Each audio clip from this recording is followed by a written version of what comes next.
क्या ये बात थोड़ी हैरान करने वाली नहीं है कि जब कोई अपने घर के लिए पेंट चुनता है तो वो 90% बार केवल एक रंग नहीं खरीद रहा होता है, मतलब वो एक भावना खरीद रहा होता है।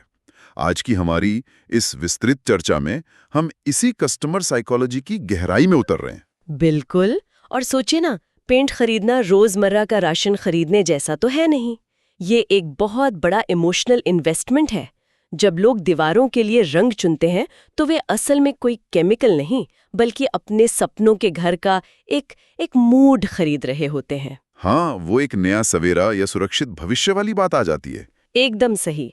और रिटेल में इस भावना को समझना ही ना बिक्री का असली खेल है। तो मतलब अगर ये पूरी तरह से एक भावनात्मक फैसला है तो एक दुकानदार इस मनोविज्ञान का फायदा कैसे उठा सकता है? क्योंकि सामान्य तर्क तो यही कहता है कि ग्राहक के सामने 100 अलग-अलग रंगों के कार्ड रख दो। हाँ, लोगों को अक्सर लगता है कि जितने के ज्यादा विकल्प उतनी खुशी। बिल्कुल, और उतनी ही पक्की बिक्री। क्या ये सही तरीका नहीं है? सच बताऊं तो रिटेल मनोविज्ञान के अनुसार ये सबसे बड़ी गलती है। इसे विकल्पों का विरोधाभास या पैराडॉक्स ऑफ चॉइस कहते हैं। जब दिमाग बहुत सारे विकल्प देखता है ना, तो वो एकदम भ्रमित हो जाता है। अच्छा, तो मतलब ग्राहक फैसला ही नहीं कर पाता। एकदम सही। इसीलिए हमेशा केवल 3 विकल्प पेश करने चाहिए: किफायती, फिर सर्वोत्तम उपयोगिता और उच्च श्रेणी यानी प्रीमियम। 1 मिनट रुकिए, सिर्फ 3? अगर मैं ग्राहक हूं और आपने मुझे मेरे मनपसंद 50 शेड नहीं दिखाए तो मैं तो शायद दुकान से बाहर ही चला जाऊंगा। अरे नहीं, ऐसा नहीं होता। यहाँ दिमाग तुलना का खेल खेलता है। जब आप सिर्फ सस्ता और महंगा रखते हैं ना, तो लोग अक्सर सस्ता ही चुनते हैं। ये तो इंसानी फितरत है, पैसे बचाने की कोशिश। हाँ, लेकिन बीच का जो सर्वोत्तम उपयोगिता वाला विकल्प होता है ना, वो एक मनोवैज्ञानिक लंगर या एंकर का काम करता है। विकल्पों को सीमित करने से तनाव कम होता है और दिलचस्प बात यह है कि ग्राहक अक्सर खुद ही प्रीमियम विकल्प चुन लेता है। अरे वाह, ये तो कमाल की बात है। मतलब ग्राहक को उलझन में मत डालो और सस्ते को कम दिखाओ। बिल्कुल। लेकिन देखिए, सिर्फ डिब्बे सामने रख देने से कोई 50,000 का पेंट नहीं खरीदेगा। आपको ग्राहक की कहानी समझनी होगी। कहानी से आपका मतलब है कि सही सवाल पूछना, जैसे क्या घर किराए का है या मॉनसून में सीलन की समस्या तो नहीं है? हाँ, एकदम। जब आप ये सवाल पूछते हैं तो आप केवल पेंट नहीं, बल्कि एक समाधान बेच रहे होते हैं। और हाँ, डिस्प्ले भी बहुत मायने रखता है। जैसे वो सबसे अधिक बिकने वाला या वास्तु अप्रूव्ड के टैग लगाना। हाँ, वो एक तरह का सोशल प्रूफ होता है।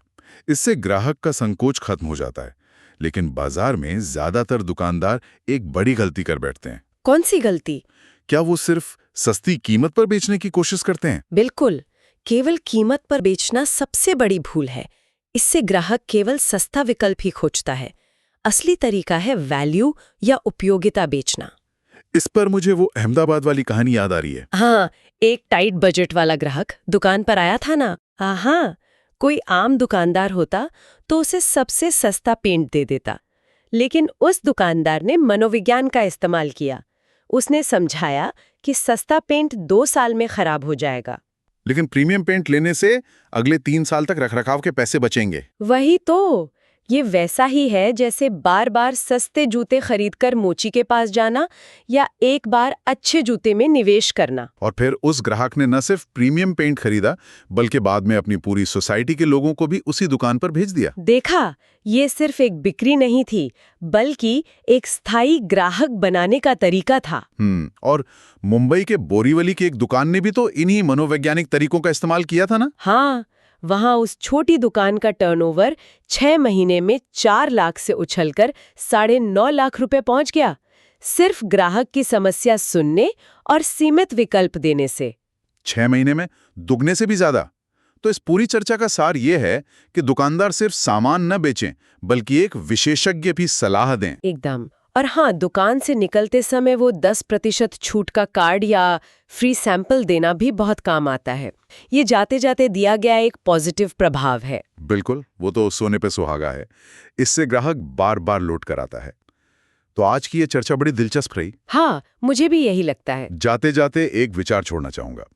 अगली बार जब भी कोई अपने घर को सजाने के लिए कुछ खरीदे, तो ये सोचना दिलचस्प होगा कि क्या वे सच में अपनी मर्जी से कोई प्रोडक्ट चुन रहे होंगे या किसी चतुर दुकानदार द्वारा बुनी गई एक मनोवैज्ञानिक कहानी का हिस्सा बन रहे होंगे।